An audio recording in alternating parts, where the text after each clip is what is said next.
Hello, welcome to this Austrade podcast and welcome to India. My name is Nicola Watkinson and I'm the Senior Trade and Investment Commissioner for South Asia.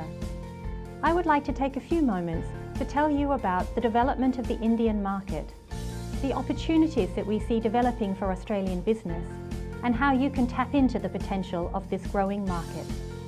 The Indian economy is growing at 7 to 7.5% per annum. There are a number of good reasons for that growth.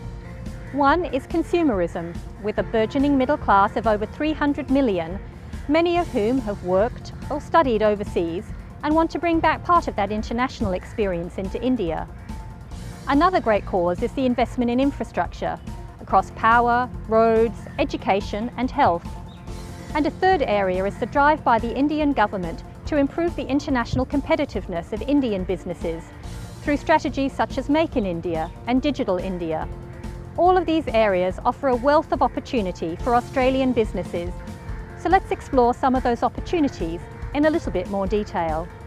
Austrade has an extensive network of offices throughout India, and we've done a lot of research into where the best opportunities for Australian business lie. These fall into three major groupings. One is consumerism, focusing on premium food and wine, on sport and on tourism. The second is around capability, in areas such as vocational education and training and water management. And the third is around capacity, looking at sectors such as the mining equipment, freight rail and road safety. All of these areas offer huge potential for Australian business, so let's explore them in a little bit more detail. The Indian market for imported foods is growing at over 30% a year, with wine, dairy, pasta and sauces and chocolate being some of the fastest growing product categories. In fact, India has become the fastest growing chocolate market in the world, and I'm not taking sole responsibility for that. Another area of opportunity is e-commerce. In India, over 65 million people are visiting some of the top 3 e-commerce websites each month, and that is growing at over 30% a year. Some companies like Flipkart and Amazon are already starting to look at the Australian market to see what products they can source from Australia. That is in the areas of things like the food and wine area, but also in areas such as fashion. This opens up a whole new area of opportunity for our small and medium-sized businesses looking to enter the Indian marketplace. Over 20 million Indians enter the workforce every year. That's nearly the population of Australia. And this is placing huge demands for vocational education and training here in the Indian market. Austrade has been working to identify ways in which Australian institutions can get the right balance of price, quality and volume to meet the needs of the Indian market. We're starting to see a number of institutions, such as the Australian Retail College, Deakin University and CEDA, really growing and succeeding in the marketplace. And this is an exciting area of opportunity, both to service the workers who are going to stay and work here in India, as well as looking at the transnational education market for many of the Indian workers seeking opportunities in regional markets like the Middle East.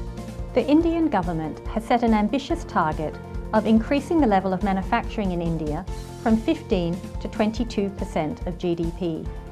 In order to do that, Indian businesses are going to have to become more internationally competitive.